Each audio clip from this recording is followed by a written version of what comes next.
Hola, ¿qué tal mis amigos? Buenos días, buenas tardes, buenas noches. ¿Cómo están? Aquí estamos en una transmisión, en una emisión de artes, oficios, profesiones y más. El día de hoy no transmitimos Jerez, Dientes y Vida por cuestiones técnicas, pero bueno, vamos a ocupar este pequeño espacio para hacer una transmisión de artes, oficios, profesiones y más. Y aquí estamos con un buen amigo mío, una persona que conozco ya de hace algún tiempecito. Y bueno, vamos a dejar que él se presente. Él es arquitecto. Hola, ¿qué tal? Arquitecto, ¿cómo está usted? Bueno, arquitecto es por el tema del oficio o de la profesión. Ok. ¿Su nombre cuál sería? Mi nombre, yo soy José Raimundo Estrada Suárez y como bien mencionas, soy arquitecto de profesión. Ok. Sí es correcto decirles arquitecto, porque bueno, en el tema de las profesiones, pues no sé cómo se llamen, si así como va, arquitecto, ¿es correcto? Sí, arquitecto y como dices, abreviado Arqui es muy común. Es muy común. Así es, Exacto. el Arqui Estrada, vamos a decir así. Excelente.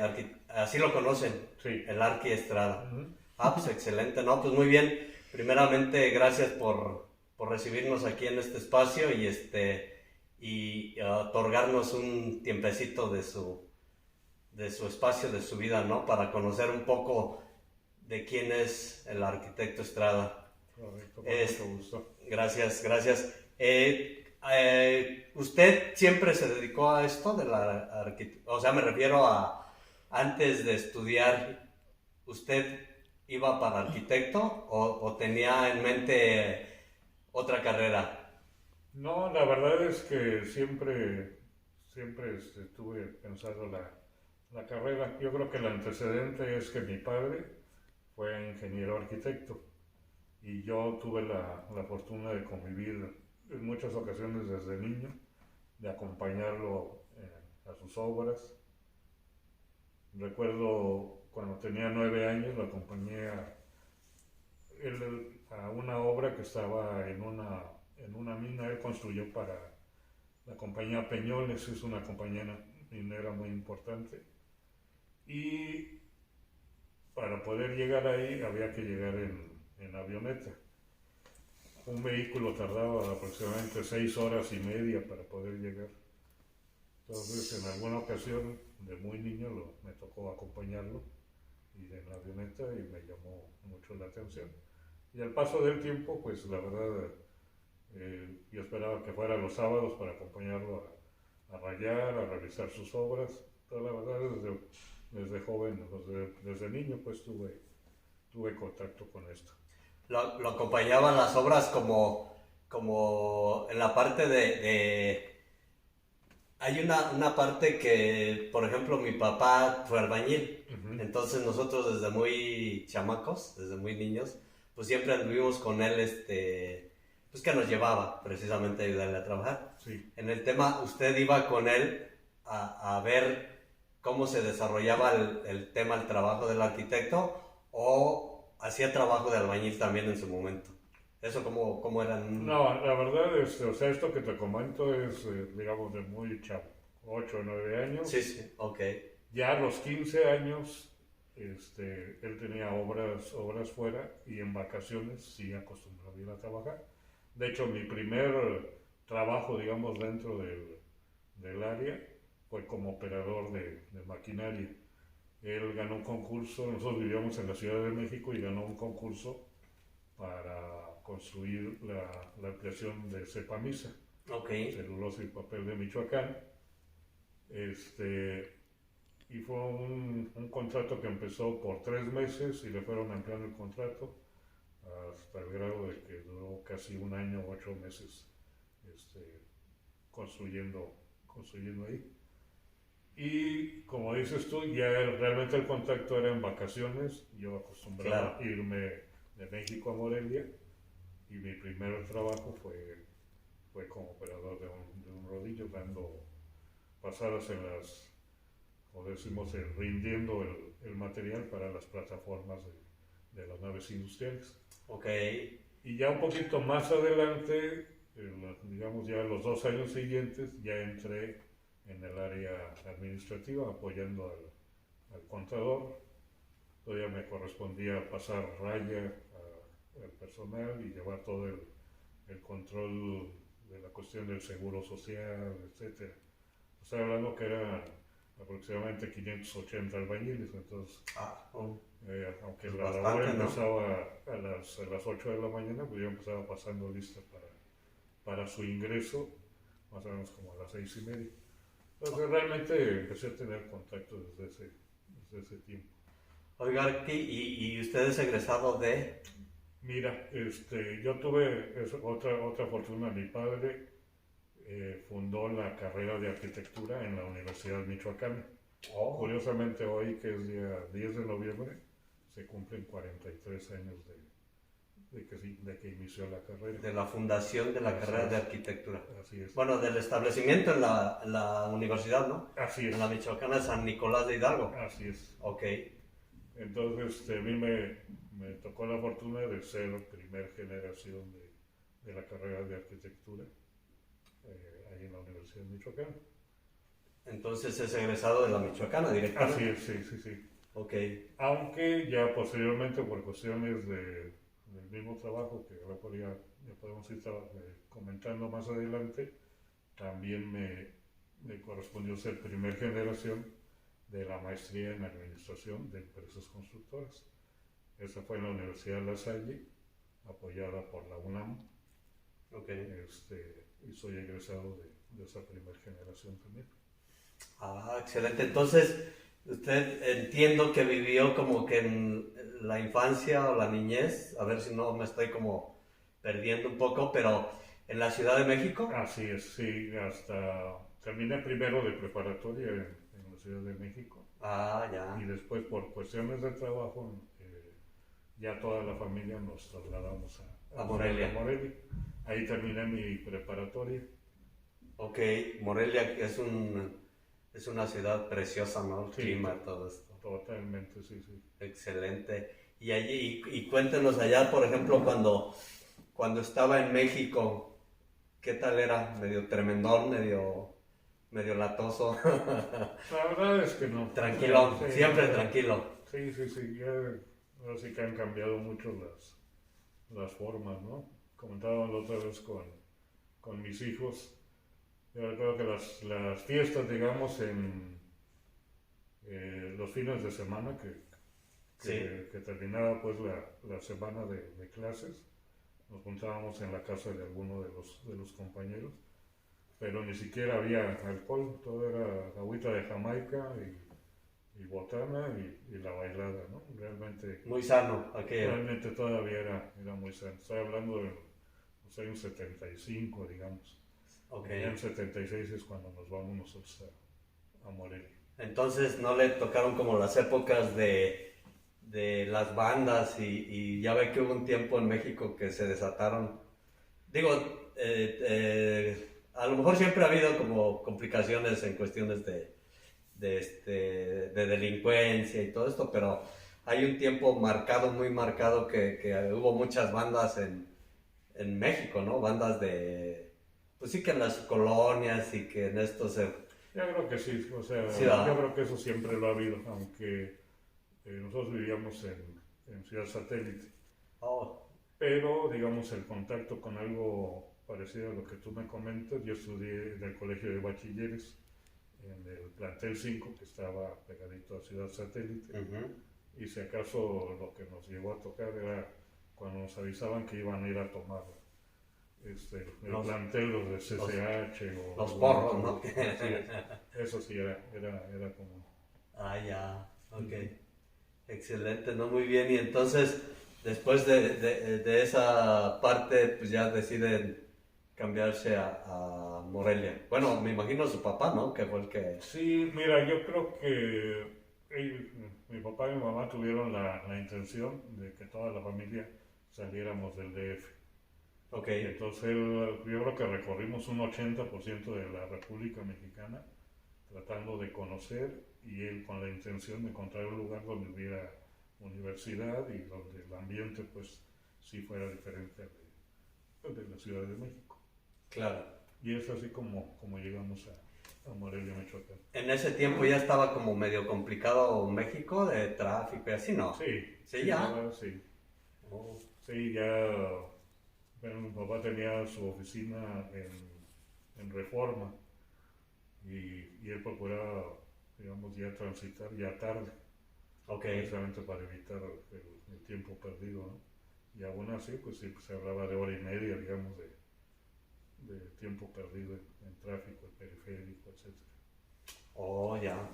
Digo, nada se compara con los tiempos actuales, ¿no? Que No, definitivamente. es una locura estar, perdemos, bueno, pierden media vida en el tráfico, ¿no? En Sí, los traslados de los trabajos, las escuelas, es un caos todo esto. sí, la verdad es tiempo, pues, tiempo hombre que se pierde. Sí, ¿verdad? Así es. Que curiosamente cuando llegamos a Morelia, el horario que se manejaba en todos los ámbitos era descansar de 2 a 4. Sí, sí, Entonces claro. cerraban Sí, todos claro. los negocios y eso para mí sí era algo que me impactaba porque yo me desesperaba esas 2 horas, no se podía continuar pues realizando actividades. Claro. Entonces sí había esa diferencia. Ya se ha perdido mucho por el mismo pues exigencia de los mercados, ¿no? Que las horas de comida de 2 a 4 pues ya se han perdido y ahora, como bien lo dicen, los negocios antes cerraban o se quedaba parada la Sí, era, ciudad era en ese obligado. tiempo, ¿verdad? De 2 a 4 no había movimiento. Y eso, ¿cómo ves eso? ¿Estaba bien o está mal? ¿Qué opinas al respecto? No, Que hoy ya mira, no nos tomamos ni siquiera el tiempo de comer a gusto, ¿no? ciertamente lo que pasa es que yo creo que el horario corrido, yo creo que es lo óptimo, ¿no? Se tiene, por ejemplo, estudios que cuando tú vas a desarrollar algún proyecto, en el caso de nosotros, las obras, siempre el mejor día es miércoles y jueves.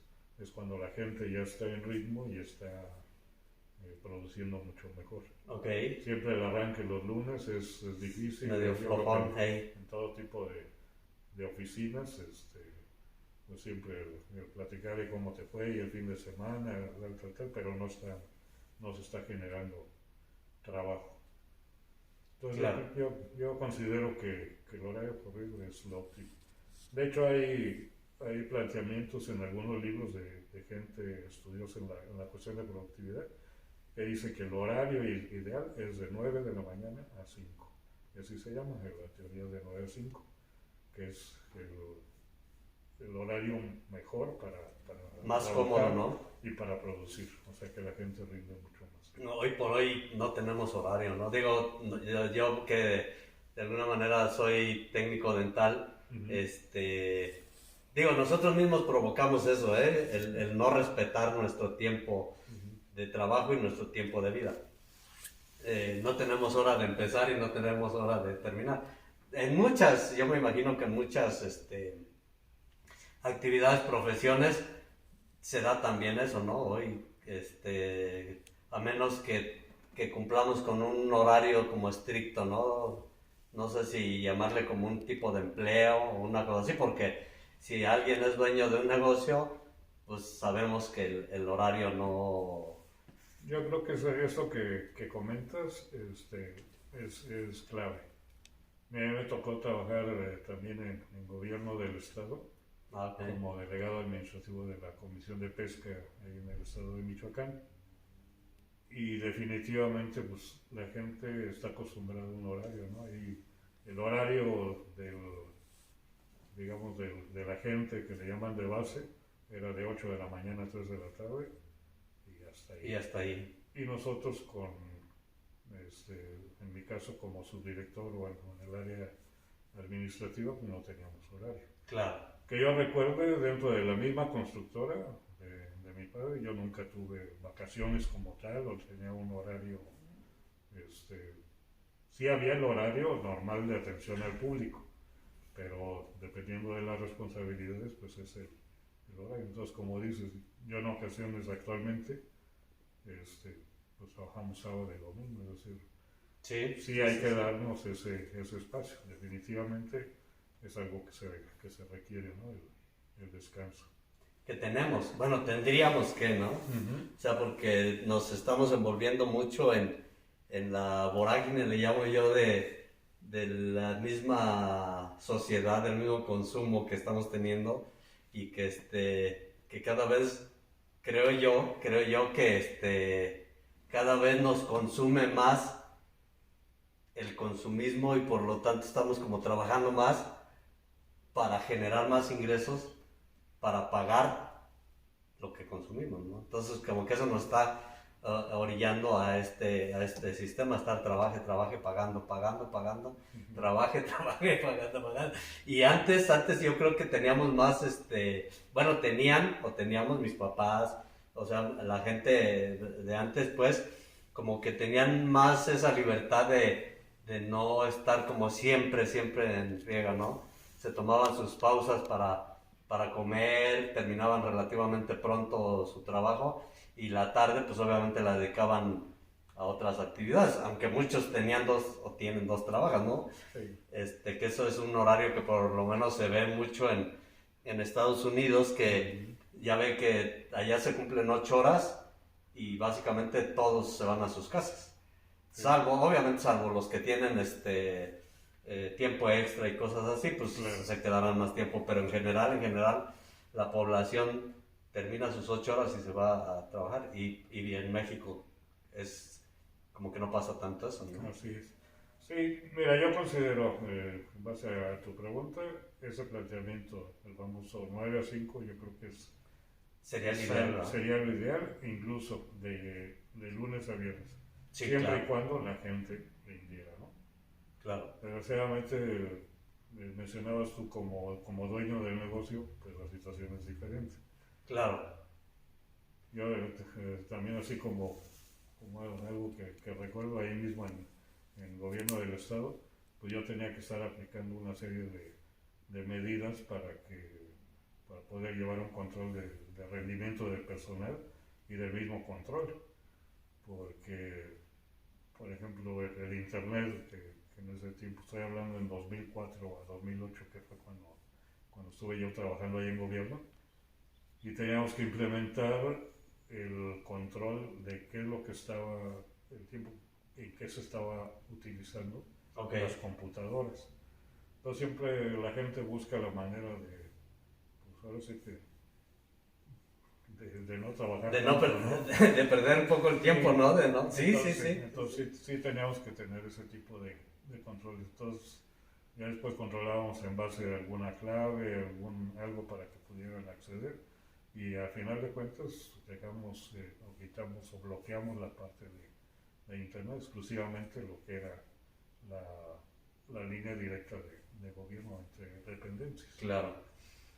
En el caso de iniciativa privada es un poquito diferente, creo yo, cuando menos la experiencia que a mí me tocó vivir. La constructora que te menciono de mi papá, duró prácticamente 42 años. Entonces, bueno, la gente que trabajaba con nosotros, colaboraba, pues realmente la sentíamos como familia. Ellos empezaron siendo alumnos de mi papá en el Politécnico, después se convirtieron ya en parte de la constructora. Y en nuestro caso,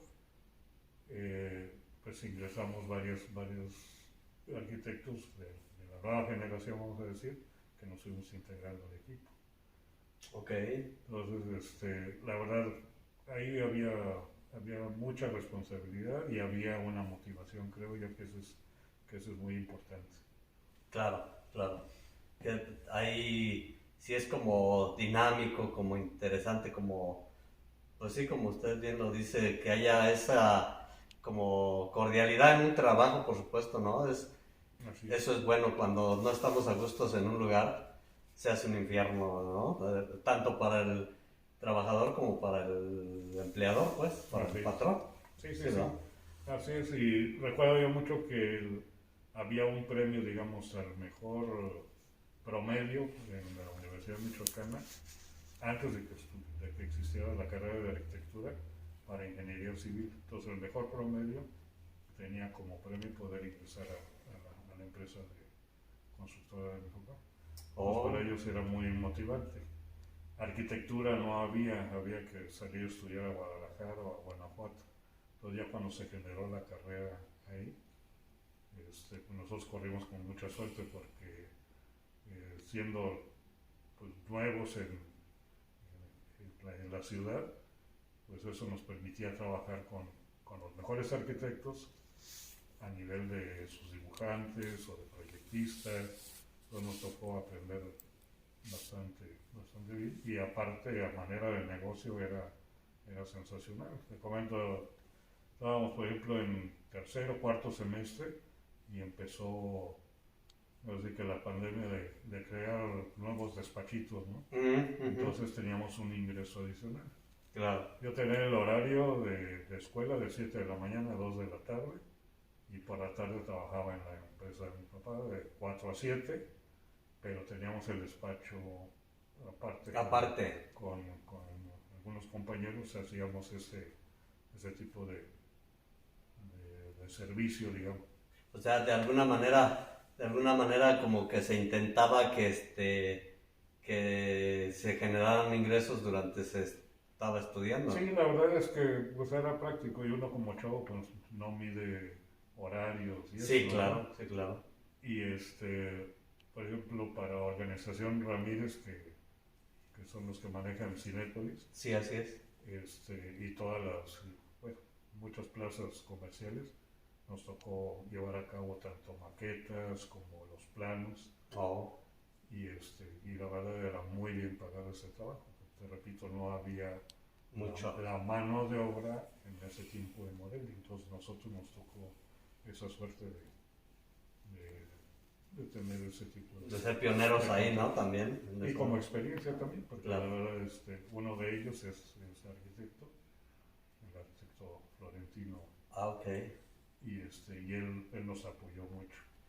Y de hecho también como que me imagino, presiento, digo, es que me estoy tratando de imaginar que Morelia en ese tiempo también como que estaba como despuntando como ciudad, ¿no? Digo, obviamente ya existía, eso me queda clarísimo, pero me refiero a tal vez proyectos ya más vanguardistas, o sea, más recientes, ¿no? Como tal vez las plazas comerciales, obviamente más cines que estuvieran en auge, pues creciendo la ciudad como tal, ¿no? Sí, así es. O sea, en ese tiempo todavía no había, o sea, hablar de una comercial mexicana, así es. Todavía no estaba, ¿no? Entonces, esos proyectos que te menciono empezaron a contemplar esa situación, las famosas salas de cines que dices tú, empezaban los cinemas gemelos, sí. que eran pequeñas salas con la idea de tener variedad en las películas.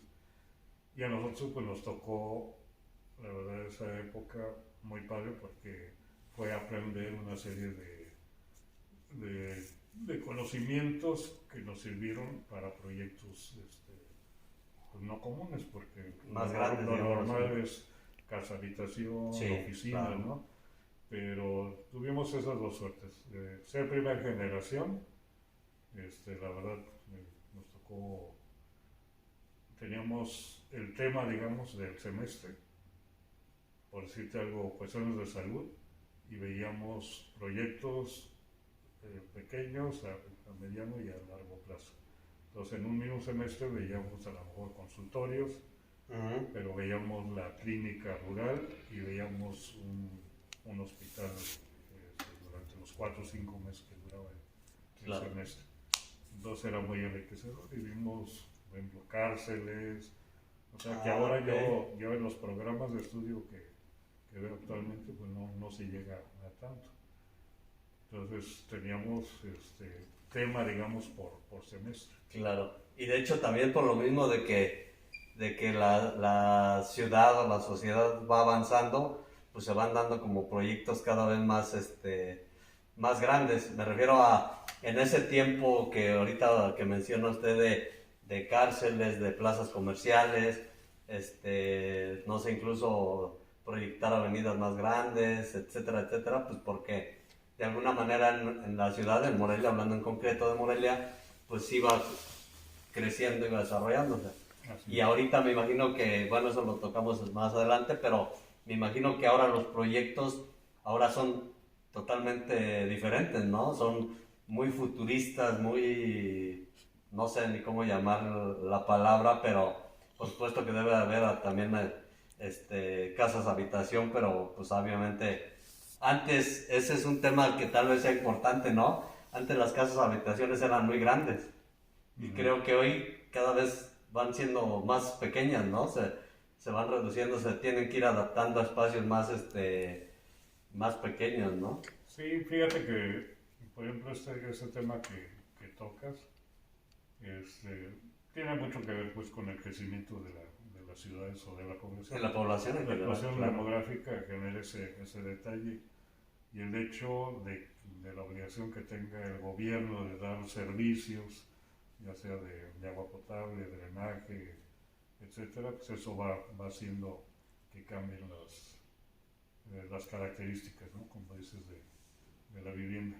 Nosotros fuimos contratistas 18 años para Infonavit, Okay. en un esquema muy diferente. Ellos hacían el proyecto y nosotros desarrollábamos la infraestructura, calles, drenaje, agua y la construcción. Hacíamos paquetes de 300 casas.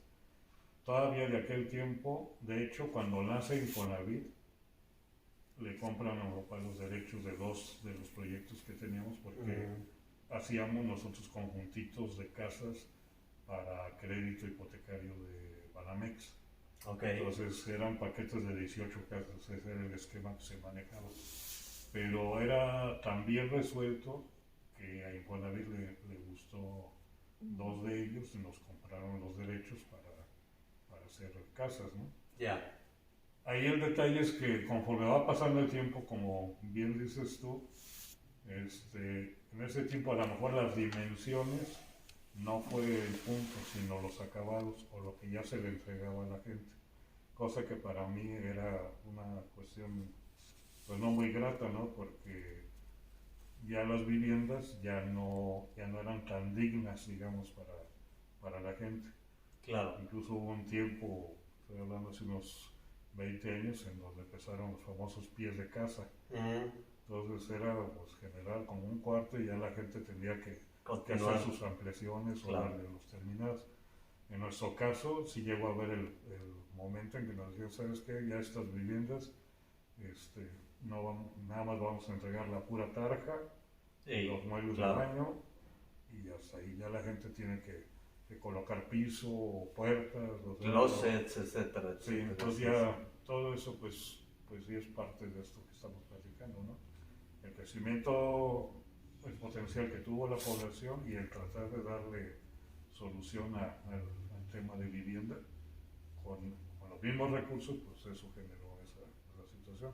Cosa que te comento yo, la verdad, siempre lo tuve como algo que era en contra de lo que los principios como arquitecto, ¿no? Claro. Que realmente resolver y entregarlo. Una vivienda digna, como exacto, bien lo dicen, ¿no? Así es. O sea, y sí, cierto, de hecho hay casas, bueno, de repente en un momento nosotros andamos buscando por ahí casas o anduvimos buscando casas en renta y obviamente hay casas pequeñas igual en esas condiciones, ¿no? Que o no tienen ni siquiera la tarja o que nada más están las conexiones. Obviamente muchas no tienen las puertas, los closets, o sea, hay muchas fallas, pero aún así el costo sigue siendo pues elevado, ¿no? Así. Porque si le ponen más cosas todavía es más elevado, entonces a la misma población implica comprar o rentar, como sea, pero aparte buscar otro presupuesto para adecuar esa vivienda pues sí, a nuestra comodidad, ¿no? Que sea más habitable las viviendas, ¿no? Y hoy, por ejemplo, hoy de repente sí se da el que ya le ofrecen pues la tarja, el lavabo o incluso una cocinetita, pues, una cocineta estufa, etcétera, ¿no? Pero más pequeño todos los espacios. Sí, Sí, la verdad es, de hecho yo recuerdo que en Morelia, por ejemplo, el estándar o el, digamos, el mínimo que se pedía para casas de interés social, como se catalogaba, eran 6 metros de frente. Okay. Y yo me vine hace 5 o 6 años cuando ya se permitían viviendas de 4,5 metros de frente. Pues cada vez pues No, yo lo considero que es algo que no es digno, no te permite Claro. pues resolver una situación y menos en la forma en que acostumbramos vivir los mexicanos, Pues sí, ¿verdad? Porque si tú dices, bueno, son recién casados y a lo mejor puedes ir creciendo, pero en realidad la necesidad de vivienda pues no está en ese nicho. y es que aparte, o sea, qué metemos en una casa de 4,5 metros de ancho, digámoslo así, ¿no? Que es una habitación normal de las casas como comunes, como las que conocemos la mayoría de las personas, ¿no? Una recámara de 4x4, pues más o menos nos damos cuenta que 4, pues en esa, pues no cabe nada, ni siquiera Y fíjate una sala, una qué cama. curioso que mencionas esa dimensión, porque de lo que yo te estaba platicando de la vivienda de interés social, en ese tiempo se catalogaba vivienda de interés social y el mínimo autorizado o habitable, entre comillas vamos a decirlo, era 2,70 por 2,70. Cuando una cama te mide 2 metros de largo, bueno, Claro, 1,48. claro. Entonces, si tú te sientas al pie de una cama, pues te está dejando 50 espacio para centímetros. pararte y ya Sí. tienes la pared de enfrente, ¿no? Claro. Que eso es muy común en muchas de las viviendas Sí, que actualmente se ven. Aún siendo edificios, vamos a decir, de condominios de lujo, a mí me ha tocado ver últimamente que manejan dimensiones de ese tipo. de ese tipo. Sí, entonces, la verdad, Vamos a llegar a como están los japoneses, ujú. que tienen su cama, yo creo que hasta es menos de 4x4, ¿no? Sí, Que son, es una cama como individual donde apenas cabe para acostarse. Se voltean, tienen una pequeña mesita, trabajan, ahí mismo comen, se voltean y duermen y así se la pasan muchos, Así es. obviamente. Sí. Entonces, llegaremos a eso también en los países latinos. Digo, puede ser que sea más complicado, pero, híjole, esa será la proyección hacia Mira, el yo creo futuro. que de alguna manera sí por el crecimiento, porque el detalle allá, lo que tú me comentas en Japón, es quizás por la extensión territorial que ellos no pueden expandirse, ¿no? Claro, es una Sí. isla muy pequeña. Si vemos Estados Unidos, es muy común que tengan mucho jardín al frente Sí. y mucho jardín atrás, eso es muy común. Sí, Pero ellos tienen un plan de desarrollo diferente. En el caso de nosotros, el problema es hacer llegar los servicios a, pues a las comunidades que van áreas. creciendo, ¿no? Sí. Exacto. Entonces ese es uno de los problemas más difíciles de resolver por cuestiones de presupuesto, pero por el otro lado afecta lo que estamos mencionando, Claro, que los espacios pues, son muy reducidos. así es. De hecho hay proyectos, como dices tú, que a lo mejor el mismo cuarto en la noche se convierte en recámara y en el día es Sí. la estancia o el comedor, ¿no? Nuestro primer proyecto como estudiantes decían, nos llevaron a áreas rurales cerca de la ciudad para conocer cómo eran las casas de la gente. Y en ese tiempo se le mencionaba como el cuarto redondo, es decir, no por la forma, sino porque en un mismo espacio se generaban todas las actividades. Claro. Entonces, como te repito, de día cumplían una función y en la noche otra. Así es. Y por ejemplo, regresando un poquito al tema de la educación, antes las escuelas permitían, o los horarios eran como estudiar no sé, de 7 de la mañana a 2 de la tarde, y se acababa igual el horario de escuelas. Hoy por hoy, bueno, en algunas carreras como en odontología o en otras carreras que veo por ahí, ya no dejan al alumno trabajar, y porque las universidades absorben todo el tiempo del alumno a que vayan en la mañana, vayan en la tarde. No sé si en arquitectura se ve eso también. La verdad es que, bueno, en algunas zonas, en algunas escuelas, sí, como que sí lo medio permite la universidad, pero creo que la mayoría no lo permite, ¿no? ¿O sí?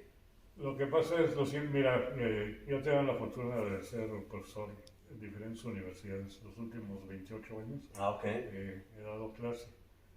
Y yo lo atribuyo esto que mencionas tú a ciertas teorías de cada una de las universidades, donde le dan prioridad a la capacitación o al aprendizaje y tratar de evitar ciertas distracciones. Ese es un punto, y eso hace que tengan horarios escalonados. Okay. Entonces de repente tienes un par de clases en la mañana y en la tarde tres clases, ¿no? Los horarios de clases también por la teoría que se tiene ahora, a mí me tocan lo que se llama clases de 3 horas. Entonces si son 7 materias, digamos, entonces para acomodar o hacer la programación de espacios y de horarios, la única manera es así. Unas en la mañana y otras en la tarde. Yo lo atribuiría a esa situación. Yo en mi caso, como experiencia de lo que a mí me tocó vivir como estudiante, para mí era ideal, porque los conocimientos que tú adquirías los aterrizabas en el trabajo. Es correcto. Por la tarde, ¿no? Y yo siempre he sido de esa idea. De hecho, por ejemplo, en la Universidad Latina, en la ciudad de Morelia, me tocó participar en la carrera de ingeniero en la construcción y después generar el programa de estudios para la ingeniería civil y ahora también para la carrera de arquitectura. Estaba por regresar la primera generación de la Universidad Latina y a mí me tocó formar parte del equipo que generamos el plan de estudios. Y el detalle es ese, ¿no? Que depende de la prioridad que le quieras dar. Nosotros lo que hicimos fue generar laboratorios de construcción para que los muchachos estuvieran más empapados, no en pura teoría, sino que aterrizaran los conocimientos. Claro. Y como parte de su servicio social, hacíamos que ellos fueran a desarrollar un proyecto en beneficio de algo, por decirte alguna casa de retiro, o una escuela, que faltaba a lo mejor un módulo de sanitarios o algo. Entonces ellos generaban el proyecto, veían de dónde obtenían los recursos, pero lo más importante es que ellos ahora sí que echaban talacha. Entonces, como bien mencionas, era ir a excavar, ir a cargar los botes, el volado, etcétera, etcétera. Porque yo creo que eso es muy importante, conocer realmente todo desde abajo. Toda el área, ¿no? Para poder ejercer tu profesión.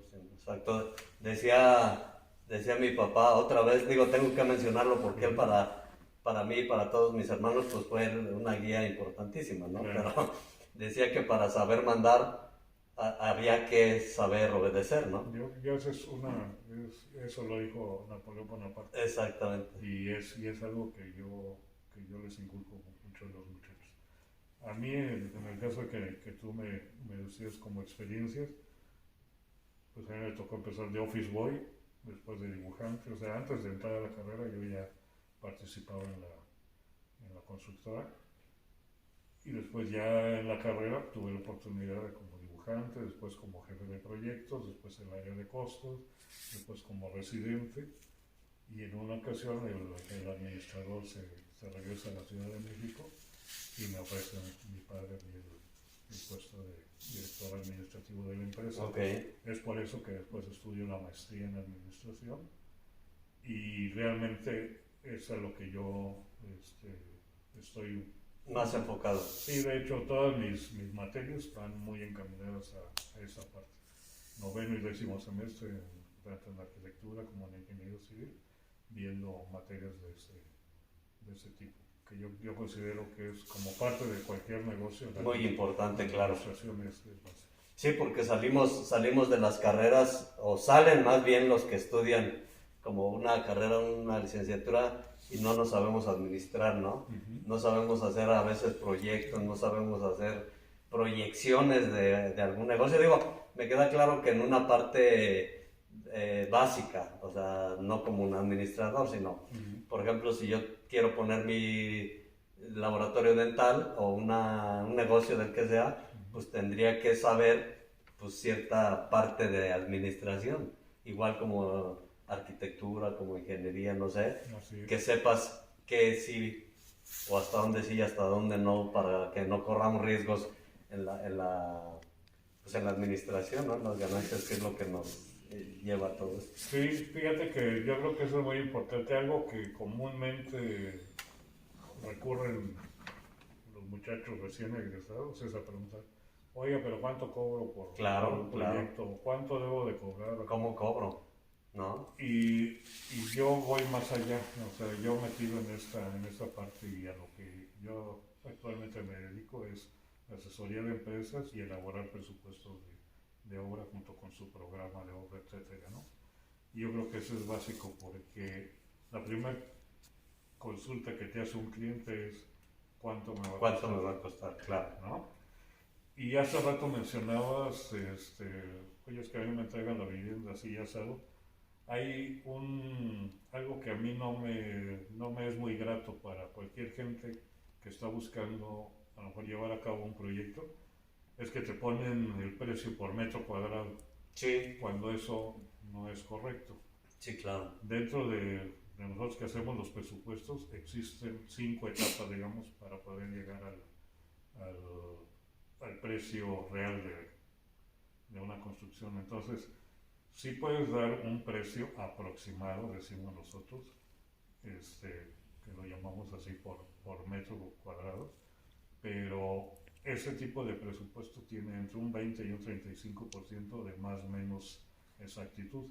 Claro. Entonces, yo lo que he inculcado a mis alumnos, mi hijo que actualmente es arquitecto, su esposa también es arquitecta, es esa parte, ¿no? O sea, hay que ser muy correcto con el cliente y ser muy, muy honesto. Honesto sobre todo, ¿no? O sea, claro. Porque desgraciadamente nuestra profesión se ve manchada por gente que dice, no, dame, por decirte algo, 100,000 pesos y empezamos. Así es. Y de repente dice, oye, es que ya esa persona ya van 3 o 4 veces que me pide dinero, nosotros nunca llegamos a un punto. Y no vemos como avance, ¿no? A lo mejor como que se requiere. Y la otra, la falta de la administración, a mí me tocó también cuando nos hicimos mucha obra fuera de la ciudad de Morelia. Y a mí me tocaba ir a abrir cancha, digamos, para nuestros residentes en las casas de materiales. Y lo primerito que teníamos era un rechazo por ser constructores, porque hay el antecedente de que el constructor queda mal con los pagos. Claro. Y es por esa falta de administración. Exactamente, sí. Entonces, como mujer, le digo a mi hijo, primero hay que hacer toda la obra, no deberle a nada, y lo que quedó ya es honestamente tuyo. Así es. Pero el hecho de tú poder elaborar un presupuesto al detalle, como yo lo menciono, ya te da un rango de más o menos 5%. Entonces eso ya realmente es algo muy, muy cercano a la realidad. Entonces yo considero pues que la administración y sobre todo esa parte de elaborar los presupuestos y programas de obra es básico. Es básico, importantísimo, sí, claro. Para que tú generes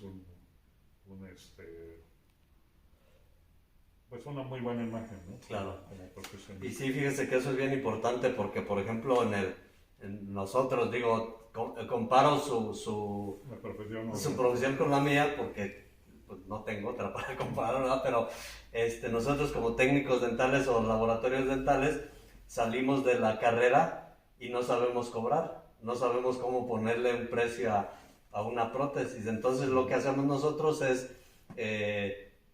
investigamos las listas de precios de los otros amigos o de otros laboratorios y en base a eso empezamos a poner precios totalmente erróneo porque pues aparte yo no tengo la experiencia que la tienen los otros amigos, ni la calidad, ni los materiales, etcétera, etcétera. Entonces simplemente pongo precios como a lo tonto, digamos, a veces, ¿no?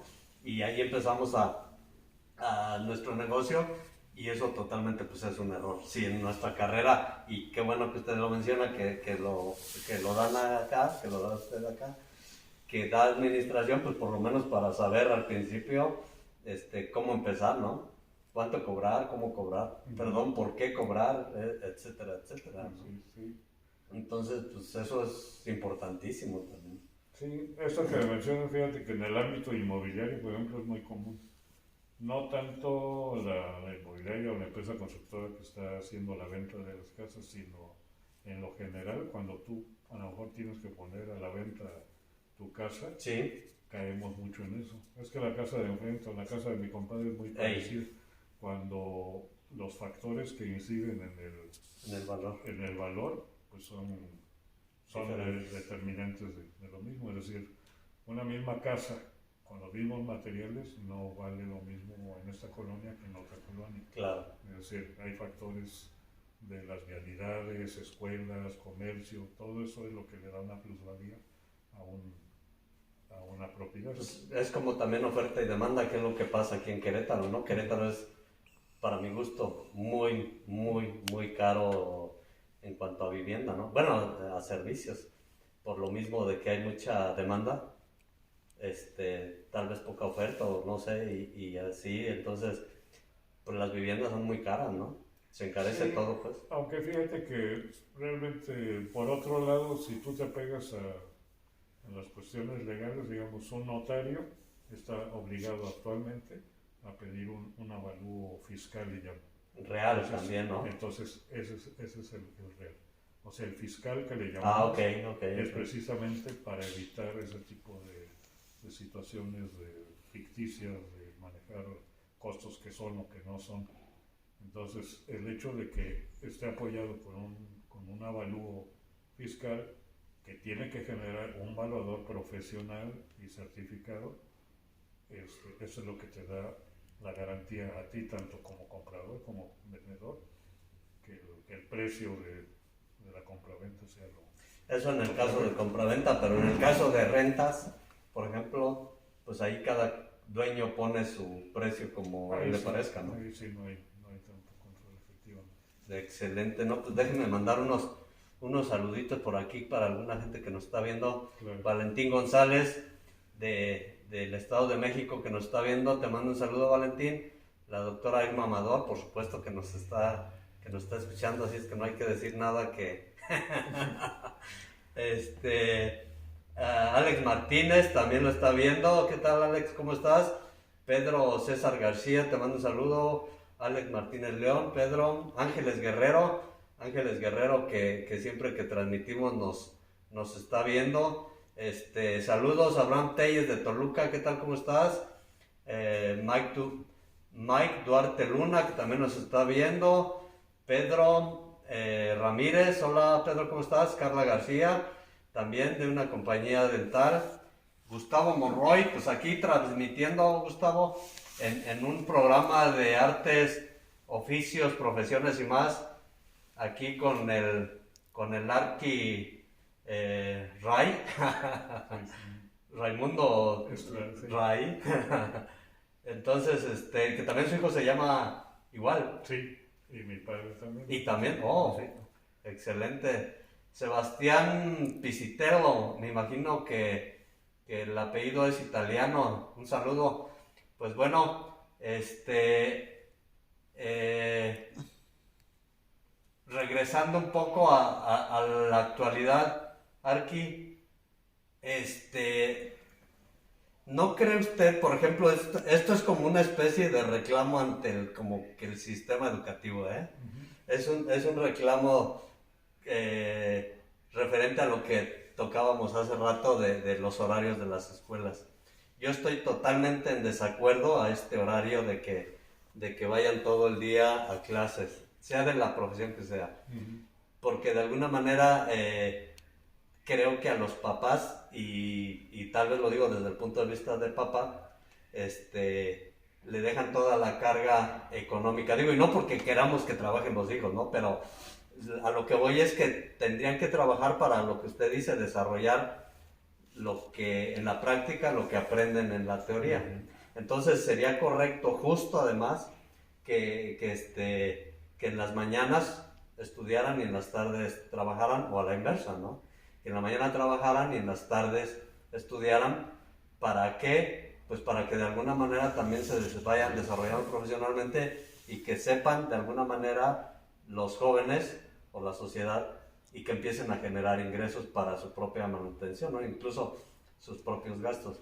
O sea, va a haber quienes me van a decir, oye, es que quieres mandar a tus hijos a trabajar o los quieres explotar, etcétera, ¿no? Pero las generaciones de antes, o sea, me considero yo entre esas generaciones, mis papás o nuestros papás nos ponían a trabajar desde muy jóvenes. Bueno, aparte las familias eran más grandes, eso también me queda claro, ¿no? Era otra sociedad, era otra seguridad incluso, pero la mayoría de la gente trabajamos de muy jóvenes. Y creo que la sociedad, esa sociedad, hoy por hoy tiene un poco más de recursos que los jóvenes actuales. A ver si no estoy diciendo una tontería, hablando de como personas individuales. El hecho de que trabajábamos desde muy temprana edad, pues podíamos tener posesiones o activos o no sé cómo llamarles, a más temprana edad precisamente, ¿no? Y hoy por hoy los jóvenes no tienen esa posibilidad y terminan de estudiar y no tienen práctica para trabajar. Entonces van a pedir trabajo a una universidad, a una empresa y les piden experiencia, pero pues no la tienen porque pues acaban de salir de la escuela. Entonces eso se convierte en un proceso de vida y en un trayecto de vida más lento para generar ingresos. Por eso es que yo estoy en desacuerdo, no sé usted qué opina. Digo, y esto lo digo, mi hija Mariana, que va ahí en el Unitec, afortunadamente ahorita pues sí, ha escogido sus horarios que le acomoden nada más en una parte y en la otra parte trabajar para que pues pueda generar ingresos, ¿no? Entonces, pero por ejemplo, odontología, no sé, medicina y no sé qué otras carreras, todo el día no pueden trabajar, no pueden generar ingresos y eso también es una carga muy grande para la familia, ¿no?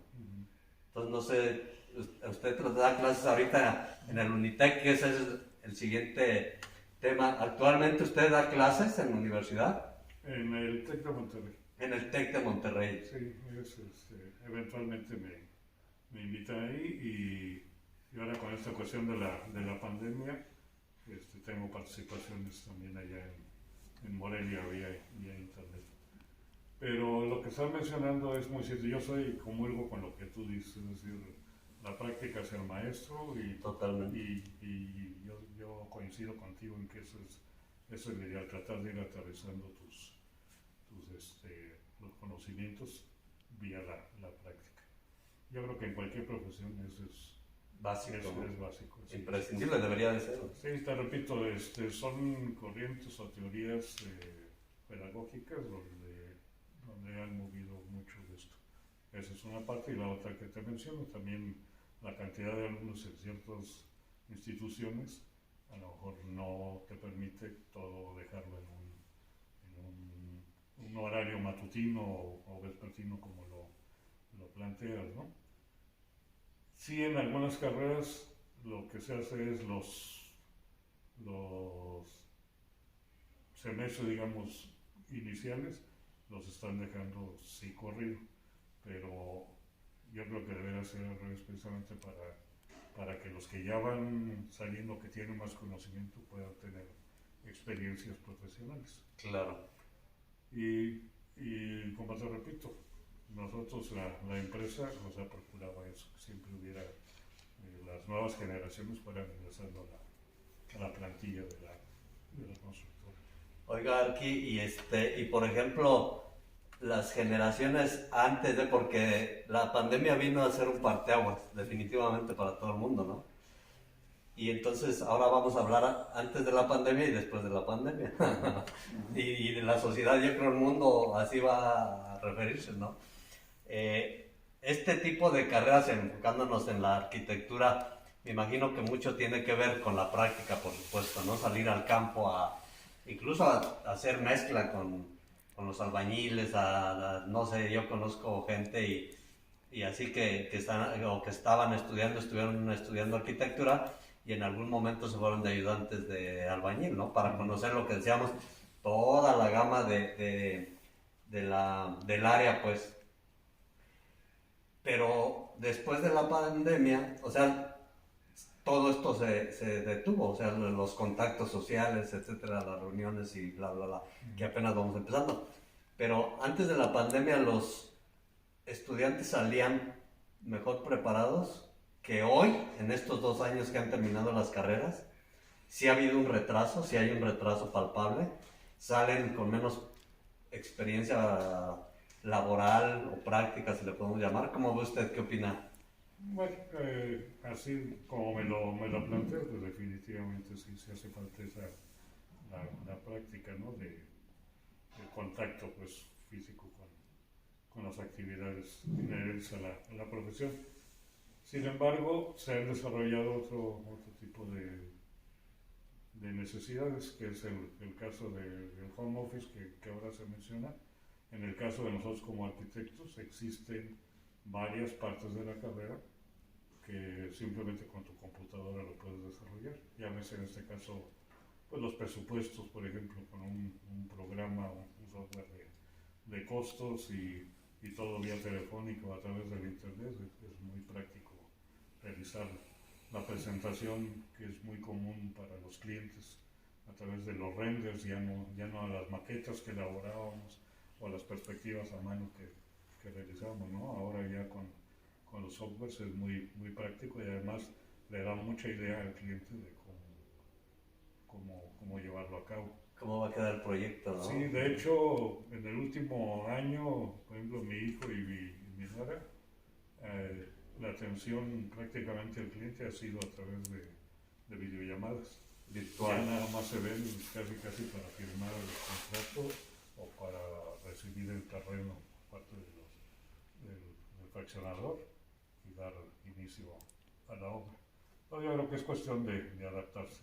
Bien mencionas que ahora ya empieza a haber más reactivación, y ¿no? creo que eso va a facilitar lo que tú comentas, que nuevamente haya contacto Sí, con la realidad, vamos a decir. claro, definitivamente la pandemia vino a ponerle en la torre a muchas actividades, ¿no? A cambiarnos toda la vida, pero por otro lado vino a revolucionar también otras cosas, como esto que acabamos de mencionar, que acabaste de mencionar.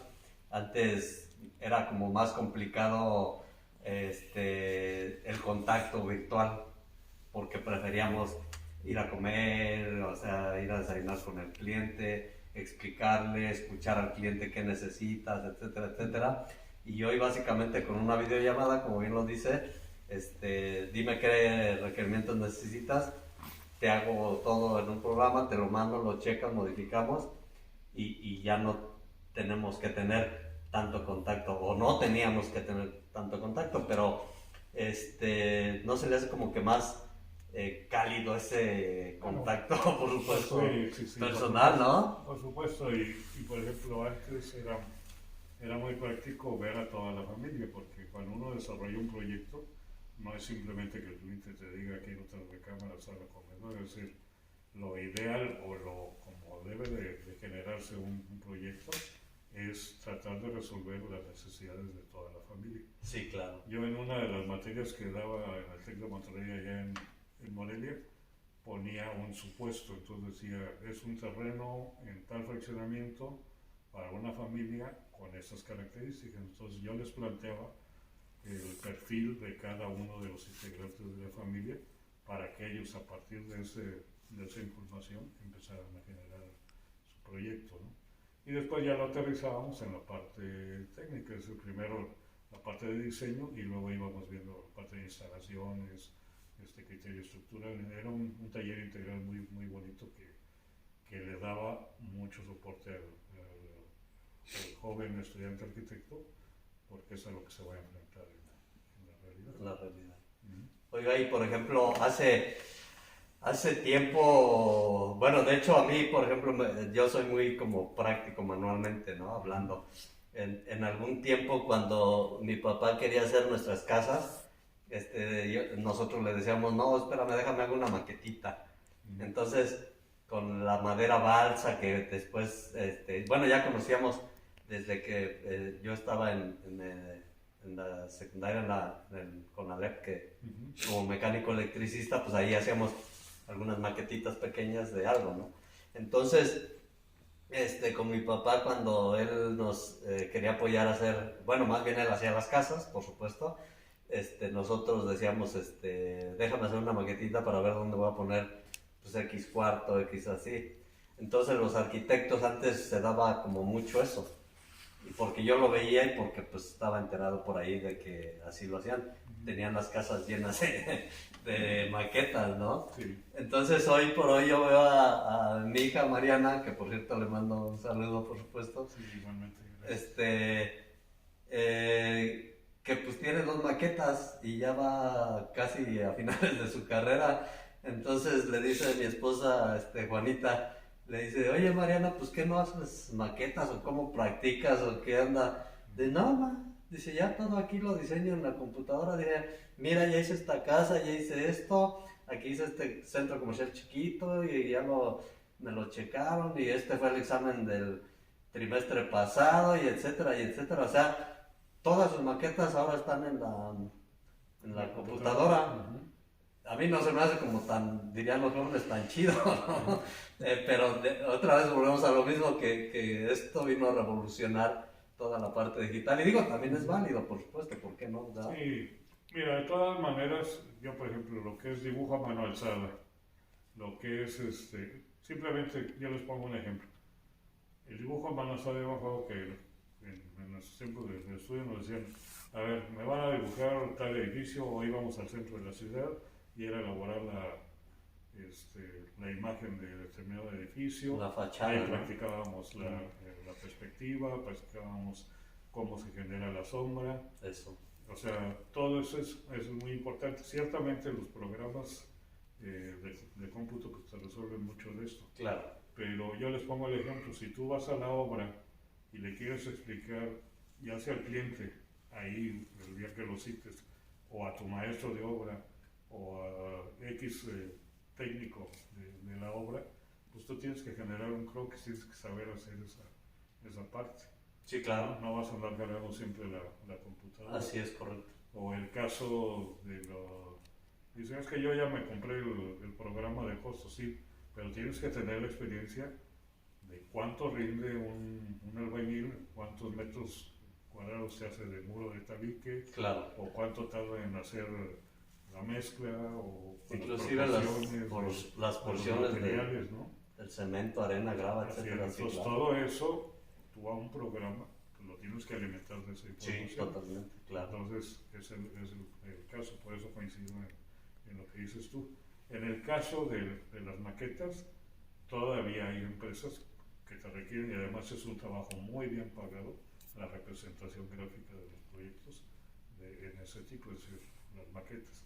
Claro. Ya en la parte de lo que decíamos, los renders, mi hijo y mi nuera elaboran trabajos de verdad muy fabulosos que parecen la realidad, ¿no? Existe, manejan por ejemplo los lentes 360, entonces ellos los contratan mucho también para remodelaciones, o alguien compra un espacio dentro de un edificio y van a hacer consultorios. Así es. O es una plaza comercial y te entregan el local VIP, Perdón. ¿no? Sí, claro, sí. Entonces ellos elaboran el diseño Así es. a través de su programa, le ponen los lentes al cliente y el cliente se para al centro del cuarto y conforme va volteando, va viendo cómo va a quedar. ¿Cómo va a quedar? Es como imágenes 3D, ¿no? ¿Cómo se le llama, ciudad? Aquí le llaman 360 precisamente porque 360. tú puedes girar a cualquier lado y tú estás viendo sin que todavía haya pegado. Sí, claro que está. Ni pintado nada, ni ningún ornamento, tú estás viendo cómo va a quedar. Y entonces eso facilita mucho para el cliente entender, que ese es otro punto. Claro. Todo el mundo, bueno, en nuestro caso, dábamos por hecho que el cliente te entendía un plan. Eso, exacto. ¿No? Sí, sí. Pero a la hora que a lo mejor haces una obra, el cliente dice, oye, pero yo pensé que iba a estar más grande. Es correcto. Entonces en ocasiones le digo, espérame, es que falta el aplanado, falta la pintura. Cuando se dé eso, vas a sentir que esto crece. Claro. Entonces yo lo que hacía era, a ver maestro, dibújame la sala, o sea, el espacio que lleva está el sillón de 3 plazas, el de 2, el de 1, y entonces decía, mire, aquí está, y nos queda todo ese espacio para circular. Así es. Era una manera de hacerles entender ahí en el sitio. Pero cuando tú generas los renders o este tipo de trabajo, le da mucha idea al cliente. Claro. Entonces, ahora sí que estamos adaptándonos. A mí me tocó, ahora sí que entrar a los cursos y aprender AutoCAD y aprender este tipo de representaciones. Cuando a lo mejor ya no eran edades que nosotros entendíamos que era correcto estudiar, sin embargo, a mí eso es algo que me gusta de dar clases. Trato de estar actualizado tanto en materiales nuevos como en cuestiones de software, ¿no? De tecnologías. Y ¿no? pasa que a veces que los muchachos dicen, oiga, pero aquí qué comando le doy. Entonces, si tú no lo sabías, imagínate qué imagen estás dando como profesor.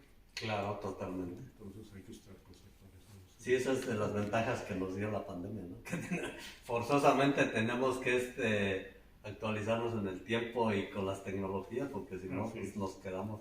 Digo, habrá quienes, como los chavos, yo en lo particular yo soy bien bruto para la parte de la computación o la tecnología, así no se me da parte, soy medio flojón para aprender, ¿no? Digo, a veces le muevo y ahí, pero los chamacos, los jóvenes, pues parece que nacen ya con un chip de programación y que rápido entienden la computación y hoy por hoy todo esto de la tecnología, pues a ellos les vino como anillo al dedo, diría el señor presidente, ¿no? Claro.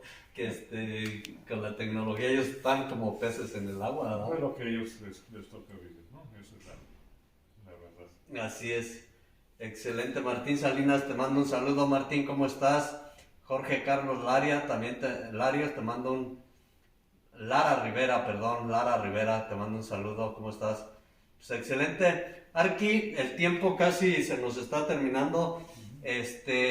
A modo de resumen, para los jóvenes que en algún momento pudieran llegar a vernos, que quieran como ingresar o la arquitectura, ¿qué les diría, qué consejo les diría como arquitecto, pues obviamente de una trayectoria bastante amplia?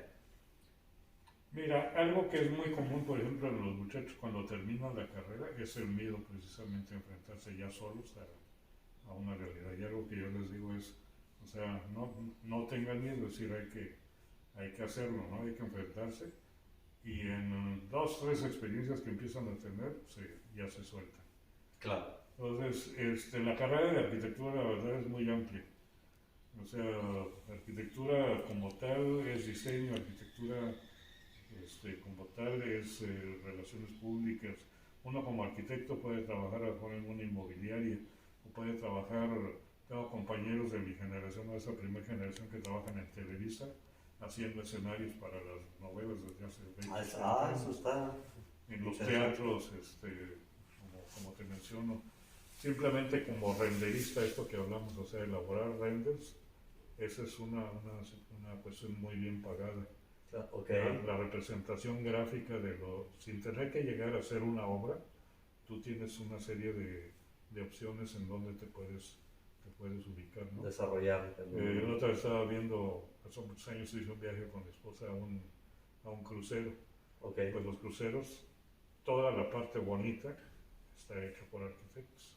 Entonces, vamos a llamarle que en los astilleros donde se fabrica el barco, pues una parte, pero ya la parte que es a la vista y que es los casinos, los teatros que vienen dentro, la decoración de las cabinas, o sea, todo eso está hecho por arquitectos. Camarotes, etcétera. Entonces, esa es otra parte que a lo mejor muchas veces uno no lo imaginamos, ¿no? Sí, claro. Entonces, la arquitectura como tal no es nada más hacer el plan de construir, es decir, tenemos muchas otras opciones donde participar. Y hay, por ejemplo, me imagino que como en todas las carreras hay como especialidades o especialidades de la arquitectura, porque arquitectura es como englobar un general, ¿no? Uh-huh. Pero de ahí se desprenden Sí, mira, por varios... ejemplo, algo que va muy inherente a la arquitectura, ahorita que hablábamos de edificios históricos, por ejemplo, es la conservación de esos edificios. Entonces, eso es una maestría. La otra parte hablamos del planeta, o sea, la parte de sustentabilidad. Esa es otra especialidad que hay. Es decir, hay maestrías y hay doctorados en ese tema. Claro. El caso que a mí me tocó, la parte de administración, también tiene esa situación. Ok. ¿Sí? La Cámara Mexicana de la Industria de la Construcción es, digamos, la número uno en ese aspecto. Es la parte más técnica, pero es los que tienen esa maestría como número uno en la parte de administración. Entonces, la verdad es que sí hay, como dices tú, hay mucha especialidad dentro de la misma profesión. Claro, excelente, muy bien. Pues muy bien, pues Arqui, si hay alguien interesado en contactar a un arquitecto o algunas preguntas, o incluso si hay, como le mencionaba hace rato, si en algún momento algún alumno, ¿usted está en redes sociales o cómo lo contactan? Sí, mira, realmente lo ¿cómo es manejamos sí, con mi hijo y con mi madre. Ellos tienen la página de Mixto Arquitectura. Mixto Arquitectura, ok. Sí, entonces yo creo que ahí pueden buscar y ahí ven proyectos y obras que se están desarrollando a cabo. Yo la verdad ya mi parte es muy en como asesoría. Excelente, sí, claro. Ellos ya ejecutan realmente los trabajos. Y también yo en lo particular, pues doy asesoría y sigo trabajando para varios de mis alumnos que tengo en diferentes partes de la República, que ya están ellos ubicados, y yo les sigo dando soporte tanto de asesoría técnica como a la parte de presupuestos y programación. Excelente. Y pues ahí pueden entrar en Facebook, por ejemplo, está mi página también como arquitecto José Raimundo Estrada. Ahí me pueden buscar. Ok. Bueno, pues excelente. Pues bueno, mis amigos, Fer González, te mando un saludo también. Pues mis amigos, lástima que el tiempo pues lo quisiéramos ampliar más, pero también sé que tiene actividades y cosas así, entonces nosotros por hoy damos por terminada esta pequeña reseña del arquitecto Raimundo y pues bueno, no sin antes agradecerle este ratito, Arqui, de que nos haya hecho una reseña de su historial, que es poco, por supuesto. Lo que podemos ver en una hora realmente se platica muy poquito, pero sin embargo sembrar esta pequeña como reseña, duda de la arquitectura, ¿no? De que alguien conozca un poquito y cómo se ha venido dando en usted, sobre todo esta carrera. Así es. ¿Algo más que quisiera agregar? Sí, nada más como complemento, yo tuve la fortuna de aterrizar los conocimientos en esa empresa, y esa empresa la verdad fue muy, muy importante, muy grande, ¿no? Te mencionaba yo como cliente a la compañía minera, pero también le trabajamos a Coca-Cola, hicimos mucha obra, pública en Colima, en Jalisco, en Veracruz, en Nuevo León. Trabajamos para aeropuertos y servicios auxiliares así en lugares. Hicimos la tribuna poniente del Estadio Morelos, por ejemplo. Entre dos empresas michoacanas se generó esa obra ya hace 35 años, un poquito más. Hicimos esa construcción, entonces se tuvo la confianza a la empresa y nosotros llevamos a cabo ese tipo de obra. Y llevamos mucho trabajo también de tipo industrial para Celanese, te mencionaba yo Coca-Cola, para Danone. O sea, la verdad la experiencia que me dio la oportunidad de estar en la empresa de mi padre fue muy importante. Sobre todo de tener como mucha variedad de práctica, de desarrollar, digámoslo así, Sí, muchos géneros, ¿no? Exacto, Que exacto. debe ser no nada más vivienda, realmente vivienda es ahora en la actualidad que hacemos algo aquí en Querétaro. Excelente. Pues mi Arqui, pues, le agradezco mucho nuevamente su tiempo y a ver si en algún momento, obviamente más adelante retomamos otro espacio para volver a platicar de otras actividades referentes a la arquitectura, ¿no? Con mucho gusto. Como tal vez como qué se tiene que tomar en cuenta para, por ejemplo, yo como un agente, digamos, común, qué tendría que tomar en cuenta para pedir un presupuesto o para buscar un arquitecto o cómo lo busco o simplemente me meto a Google y busco arquitecto. Digo, hay muchas opciones, pero que usted en algún momento nos pudiera dar un consejo realmente de cómo buscar a un arquitecto, ¿no? Mira, de hecho, te lo doy como primicia.